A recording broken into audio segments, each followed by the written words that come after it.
আজকে সবার প্রধান বক্তা আমাদের নাজিরপুরের কৃতি সন্তান নাজিরপুর উপজেলা স্বেচ্ছাসেবক দলের সংগ্রামী যুগ্ম আহ্বায়ক জনাব এস.এম. আবির মাহমুদ মঞ্চে উপস্থিত রয়েছেন পিরোজপুর জেলা স্বেচ্ছাসেবক দলের সংগ্রামী যুগ্ম আহ্বায়ক জনাব আশরাফুল ইসলাম সজল মঞ্চে উপস্থিত রয়েছেন পিরোজপুর জেলা স্বেচ্ছাসেবক দলের সংগ্রামী যুগ্ম আহ্বায়ক আইজুল হক নবীন মঞ্চে উপস্থিত রয়েছেন পিরোজপুর জেলা স্বেচ্ছাসেবক দলের সংগ্রামী যুগ্ম আহ্বায়ক ফাহিম মুস্তাফির মঞ্চে উপস্থিত রয়েছেন পিরোজপুর জেলা স্বেচ্ছাসেবক দলের সংগ্রামী ১ নং সদস্য আশরাফুল ইসলাম সেতু সহ বিএনপি যুবদল ছাত্রদল ও আমার প্রাণের সংগঠন স্বেচ্ছাসেবক দলের সকল নেতৃবৃন্দকে নাজিরপুর উপজেলা স্বেচ্ছাসেবক দলের পক্ষ থেকে সংগ্রামী শুভেচ্ছা অভিনন্দন। সংগ্রামী নেতৃবৃন্দ, আমি বক্তব্যের শুরুতে স্মরণ করব ১৯৭১ সালে যে বাংলার স্বাধীনতা ঘোষণা না দিলে আমরা একটা স্বাধীন বাংলাদেশ পেতাম না। সেই শহীদ প্রেসিডেন্ট জিয়াউর রহমানকে আমি বক্তব্যের শুরুতে গভীর শ্রদ্ধা ভরে স্মরণ করব।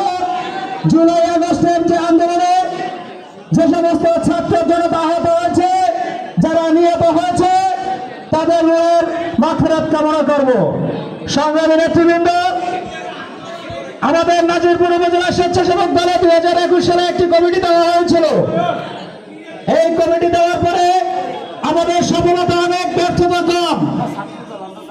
আমরা অক্লান্ত পরিশ্রম করে আমাদের নাজিরপুর উপজেলার ৯টি ইউনিয়নের ৭টি ইউনিয়নের কমিটিতে সার্থক হয়েছিলাম এবং সফলভাবে আমরা সেই কমিটির কার্যক্রম সম্পন্ন করেছিলাম। তারপর দেশের ধারাবাহিকতায় বিভিন্ন অনিয়মের জন্য, ওই ফ্যাসিস্ট শেখ হাসিনার জন্য আমাদের সাংগঠনিক কার্যক্রমে কিছু বিঘ্ন ঘটে। এরপরে যখন পিরোজপুর জেলা স্বেচ্ছাসেবক দলে আমরা একটা সুন্দর কমিটি উপহার পাই, সেই কমিটির ধারাবাহিকতায় পিরোজপুর জেলার বিভিন্ন জেলা উপজেলা ইউনিয়নে কমিটির কার্যক্রম শুরু হয়। সেই ধারাবাহিকতায় আমাদের 2টি ইউনিয়ন রয়েছে। আমাদের নেতা, আমাদের অহংকার, দক্ষিণ বাংলার শিবপুরুষ রাজীব হাসান ভাই নিজে অনুমতি দিয়ে গেছেন এই কমিটিগুলো গঠন পুনর্গঠনের জন্য। সংগ্রামী নেতৃবৃন্দ, আমি আজকের এই কমিটি হওয়ার শুরুতে আলোচনায় জেলার টিম, জেলা থেকে আজকে যে টিম এসেছে, এরা নেতৃবৃন্দরা আসতে বলেছিলেন যে একটা ইউনিয়নের কর্মী সম্মেলনে আমরা যাব। আমি তাদেরকে আশ্বস্ত করে বলেছি আমার শ্রীরামকালী এবং শেখপাটি ইউনিয়ন একটা শক্তিশালী দুর্গ স্বেচ্ছাসেবক দলের জন্য।